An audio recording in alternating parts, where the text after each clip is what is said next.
Oliver Bearman. He had a really big crash, a really big incident during this last weekend's Grand Prix. A very scary sight. Pulling this up from Motorsport here, a replay of that crash itself, catching a lot of fans off guard. Very jarring impact, 50G estimate on the actual impact itself going into Spoon. It was a scary walk away from that impact. Bearman was limping away, and the speculation obviously starts flying the second somebody looks like a wounded duck.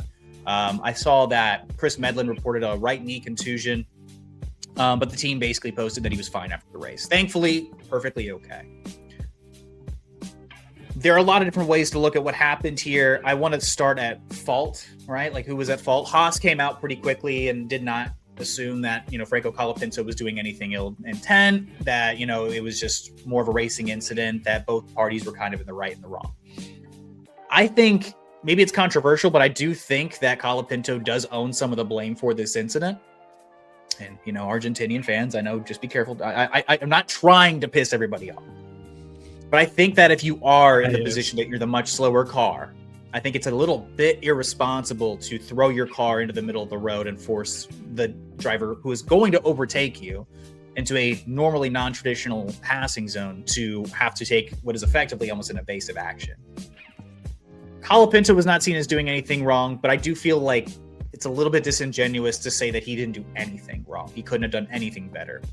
He's a slower car. I mean, I think it's one thing to block when you're fighting at the same level, same levels of speed to defend properly. But I just feel like Franco Colapinto setting his car in the middle of the road at that section of the track was a bit irresponsible, in my opinion. But Oliver Bearman, his side of things, maybe don't attempt the pass with the overtake going into the Spoon corner. Wait until going into 130R, a more traditional passing area, and maybe that's a pass that holds and sticks. All in all, I think both drivers could have done better. It's unfortunate that Bearman had this crash, but I also think this crash is being used as a lightning rod by a lot of fans who can't stand the regulations, who have been incredibly loud and vocal on social media that the entire regulations need to be thrown out, and that they're utilizing this incident as a lightning rod to say, look, here it is. This is why they suck. Kevin Walker, your thoughts before I continue to monologue. I don't want to overtake this entire section. No, I want you to keep going. I want you to keep going because you're kind of the technical guy here. You kind of understand things a little bit more from a technical side. I'm just the cool guy with the cool hair that gives opinions every now and then.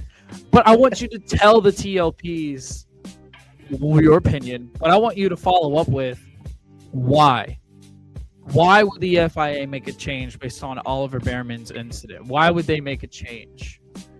Well, they did put out this statement I'm going to share here. I'm going to read. Since their introduction in the 2026 regs have been subject to the ongoing discussions between the FIA, the teams, the power unit manufacturers, drivers, and the FOM. By design, these regulations include a number of adjustable parameters, particularly in relation to energy management, allows for optimization based on real-world data. So it's basically addressing, in my opinion, that particular incident. Been a consistent position of everybody. A structured review would take place after the opening phase of the season. So they're going to look at everything this upcoming month off and, make any changes or refinements during that segment of time, or at least make any amendments.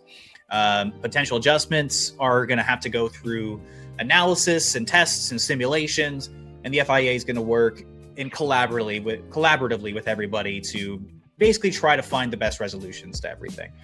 Any speculation, though, of actual major changes is incredibly premature, and further updates are going to be communicated in due course. So doing my best to kind of summarize and paraphrase and read little bits and chunks there.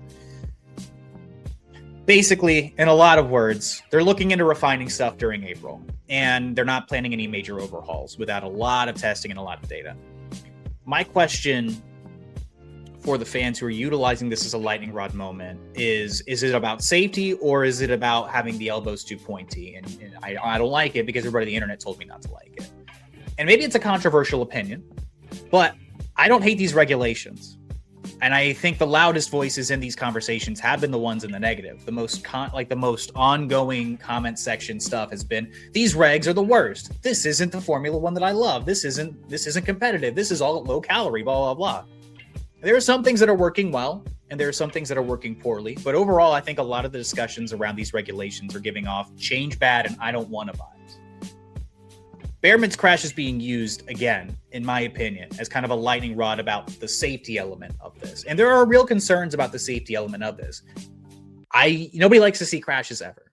Approaching another car from behind with a 60-kilometer-per-hour offset is going to lead to incidents over the course of the season. Hopefully not involving cars slamming into each other. Yeah. The FIA does need to take steps to avoid major on-track crashes. That, in my opinion, would be a step in the right direction. Improving that safety factor where somebody's not getting absolutely slammed into from behind.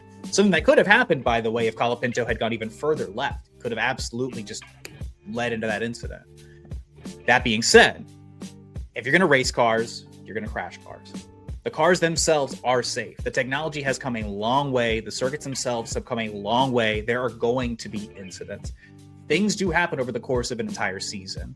In this crash, Bearman walking away with a bit of a limp. Scary, yes. Not nearly the most severe or scary crash we've seen in Formula One, even in the last year. Yuki Tsunoda flipping in Imola being the first thing that comes to mind. I remember Lance Stroll's crash in Singapore in 2024. That was an incredibly scary crash. I think he totaled like 70 Gs or whatever, slamming into the wall going into like the main straight. He walked away, concussion, was fine. Yuki Tsunoda walked away from the incident in Imola, fine. There weren't questions about whether or not the sport was safe, and we need to change every single thing about the sport. Yeah. Because of incidents during the last regulations. So again, I feel like there's a little bit of a disingenuous nature to it. Happy Oliver Bearman's okay. You hate to see people get in scary accidents in the first place, but yes, there are things that need to be changed, but I don't think that this singular incident is going to be the big hallmark on why we're throwing away the whole season because people aren't happy. Concerns and alternatives to me that don't make a lot of sense. Reliability. Look, there are going to be new engines across the board. There's a lot of new parts and components. Every team needs to wrap their minds around. This April break's going to be huge for that. Compared to the last engines we had for like a decade, they're not going to be reliable. They're just not going to be there yet. Safety, again, crashes happen. You don't want them to happen, but it's a part of motorsports. Incidents do happen. Battery deploy. This is something I do agree with a lot of the criticisms on. The auto battery deploy zones, I think, are really questionable, and they can lead to some incidents without the drivers thinking about it. Because this was brought to my attention, I'd read somewhere that basically, a couple of the sections, they're automatically going to deploy the battery if there's charge in it. That's a bad idea. Drivers, in my opinion, should have the ability to activate or deactivate their battery in the deploy zones rather than just the overtake mode, similar to like how DRS was like a button you had to press every time you entered that zone. It's not automatic. Make it manual. Make it manual. I agree here. Give the drivers more control. Don't just make it automatic. Yeah. But I do think the overtake mode that they do have control over is cool. I think it's a neat feature for the current regulations. If you're going to have a 50-50 battery split, it creates a lot more passing opportunities on tracks. It doesn't make one pass the end of the entire fight. Because admittedly, look. Let me jump in real quick. Go ahead. Well, I was going to say, because as the TLPs know, I'm a Lando guy. I'm a McLaren guy. And Lando was complaining after Japan, saying that this isn't the racing he likes. And the phrase he used was yo-yoing. And I think that is a fair description to explain how this racing looks, because you can pass them and then you save up your battery and then you pass them again. But I don't think, from a fan's perspective, I don't think that's a bad thing. I think yo-yoing makes it fun. It's kind of like, I mean, there's an actual fight happening for positions over the course of more than just one corner or one straight. Right, like, exactly. There's actual competition happening here, and drivers do have to think more strategically. One of the big critiques is, well, they're not flat out all the time. It's not the same as it has been. I'm like, well, but they have to relearn how to drive these cars. They're new cars. It's a new technology. Every time there's a regulation change, you want there to be a bit of a shakeup. Lando Norris, Max Verstappen have been very loud voices about not enjoying these regulations. But 7-time world champion Lewis Hamilton's like, dude, this is the most fun I've had in like a decade driving cars. Like I'm having a ball. I'm having a good time. I mean, I really enjoyed watching him and Charles go at it. You want to talk about yo-yoing? That yo-yoing, it was going up and down, up and down, up and down. Just like a kid. That was one of the most fun battles we saw during Japan. That was certainly some of the most highlight action we saw out of China. Like, that was awesome. That was fun. Changing the driving style, it's a new challenge. Everybody has to adapt to it. And the sentiments I've seen have been all over and everywhere. I don't think that there are a lot of practical solutions being thrown about. If you go into an average comment section, it's like, we need the V10s. Okay, the V10s sound cool, but like, that's not a practical solution to this. Or why don't they just put the engines in from last year? The cars aren't built to, from a chassis perspective, to hold and contain these engines. You can't just drop them in like random, like you're swapping a VTEC in your Honda. Like, it doesn't work that way. So they don't fit, and they would take too much time to develop and work. Go ahead. The fans need to adjust too. We talked all preseason long about how these drivers are going to have to adjust. The teams are going to have to adjust. Like all the adjustment that needed to take place for these new regulations. But there's one important part that we forgot, and that's the fans. The fans need to adjust to these new regulations as well. Because if we can't adjust to them, speaking from a fan perspective, then we're not going to be able to enjoy it. And though I don't love everything that Lando said coming out of Japan, he did finish his quote with saying, look, whatever the fans like is what the fans are going to get. And this is seemingly what the fans like so far. So they're going to keep doing it. They understand, the drivers understand, even if they don't love all 22 drivers on the track, even if they don't love the new regulations, they know that it's what the fans want. They know the fans want overtaking. The fans want passive. The fans want yo-yo racing, if that is what we're going to call it. That's what they want. So they have to deliver what the fans want. So as fans, the fastest cars on track are still the ones who are finishing up the order, by the way. It's not like you have like a Williams who's climbed his way up because of the battery deploy and like they're the ones who are winning, or Cadillac are doing it, or Aston Martin. Like, the best teams and the best cars with the best drivers are still winning these races, but the racing itself has gotten a little bit more aggressive. It's gotten a little bit more competitive. It just has. It's gotten a little bit less, okay, he got him at turn 1, he's got the clean air, he's gone. It's over. Bye.